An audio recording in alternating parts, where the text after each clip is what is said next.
Selamat pagi anak-anak. Kita mulai kembali pelajaran kita hari ini ya.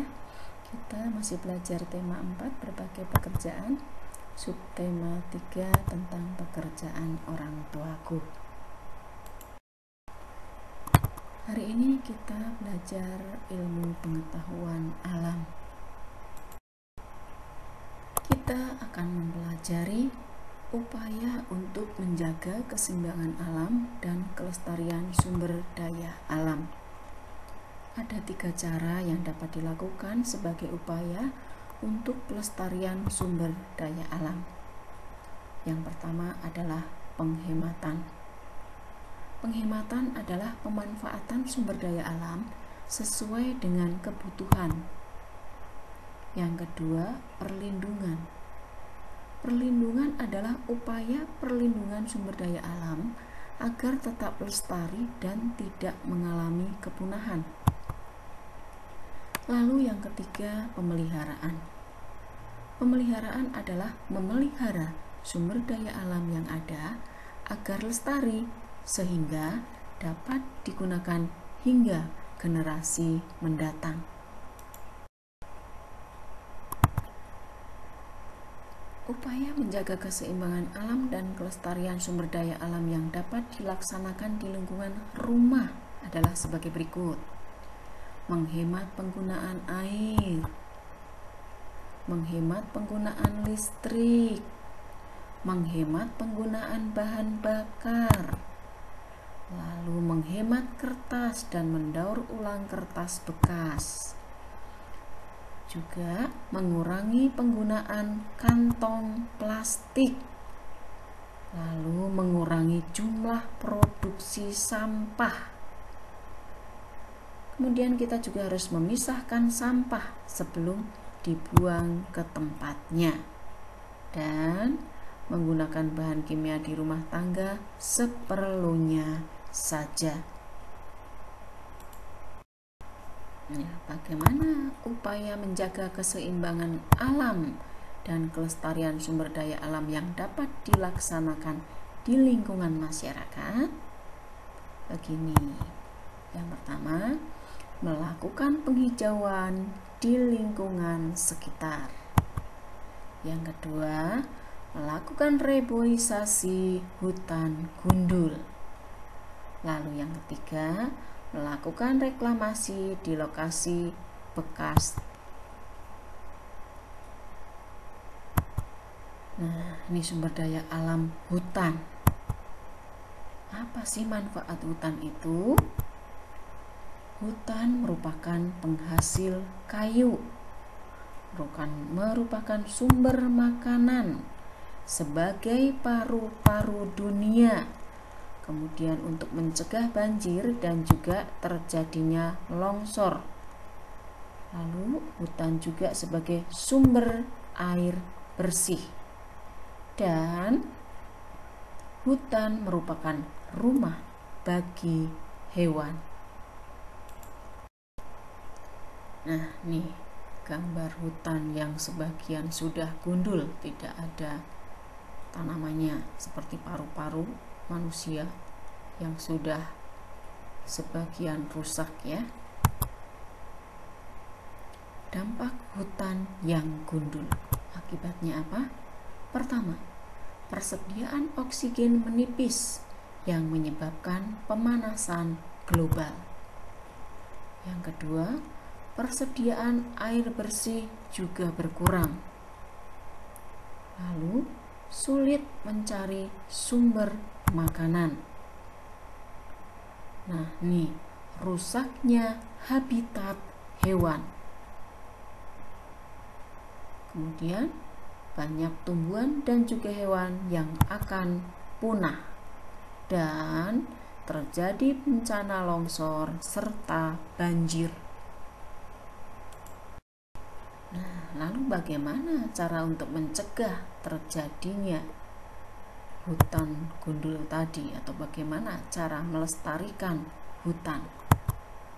Yang pertama, melakukan tebang pilih.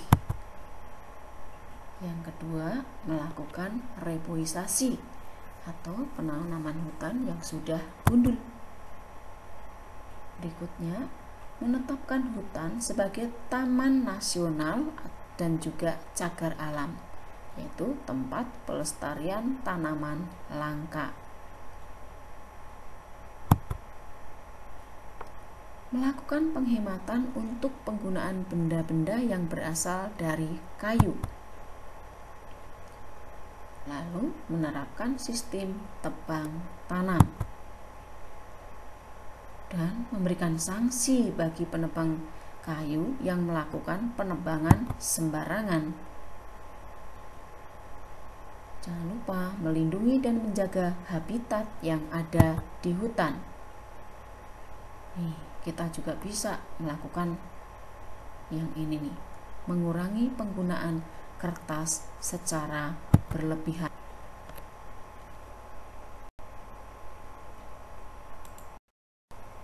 Nah, kita akan memperhatikan keadaan hutan di Kalimantan ya, dari tahapan-tahapan tahun-tahun yang lalu.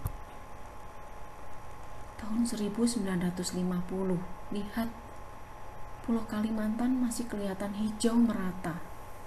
Itu artinya hutannya masih sangat luas, sangat rimbun, sangat lebat pohon-pohonnya. Tahun 1985 hijaunya sudah mulai mengurang di pinggir-pinggirnya. Lalu tahun 2000, perhatikan, hijaunya semakin sedikit. Tahun 2005, tahun 2010, tahun 2020, perhatikan hijaunya tinggal sebagian kecil. Nah, tuh keterangan dari tahun ke tahun yang menggambarkan dari warna Pulau Kalimantan yang semakin memudar warna hijaunya.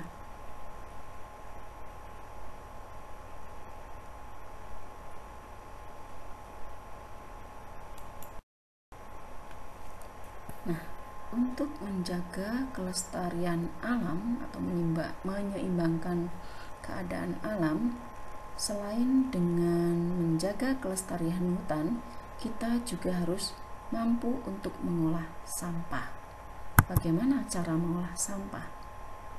Cara yang pertama adalah dengan reuse, adalah mengurangi penggunaan barang-barang yang akan menghasilkan sampah. Maka sebisa mungkin kita kurangi penggunaan kemasan barang. Karena semakin banyak kita menggunakan kemasan barang, maka akan semakin banyak sampah yang dihasilkan.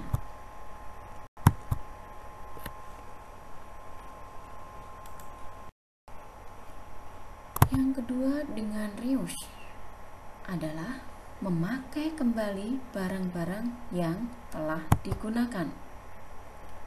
Sebisa mungkin pilihlah barang-barang yang bisa dipakai kembali. Hindari pemakaian barang-barang yang disposable atau sekali pakai. Karena hal itu dapat memperpanjang waktu pemakaian barang sebelum menjadi sampah.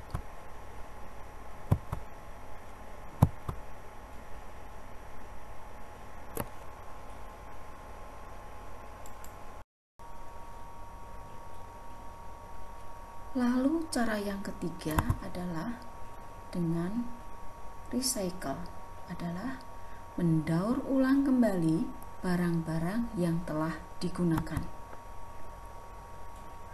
Sebisa mungkin barang-barang yang sudah tidak berguna lagi bisa didaur ulang.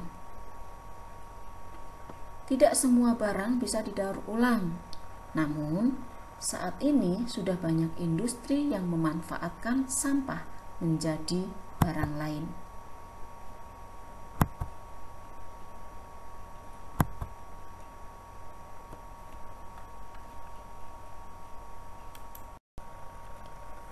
Yang keempat adalah dengan cara replace, yaitu mengganti barang sekali pakai dengan barang yang dapat dipakai berkali-kali atau tahan lama. Maka teliti barang yang akan kita pakai sehari-hari. Lalu gantilah barang-barang yang hanya bisa dipakai sekali dengan barang-barang yang lebih tahan lama. Telitilah agar kita hanya memakai barang-barang yang lebih ramah lingkungan. Misalnya, ganti kantong kresek kita dengan keranjang bila berbelanja.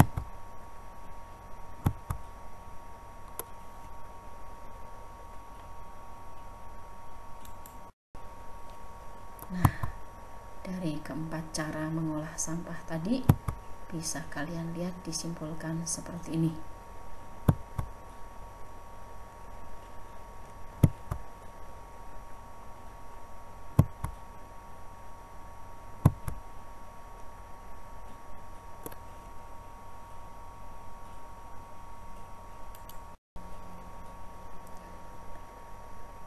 Demikian pelajaran kita hari ini.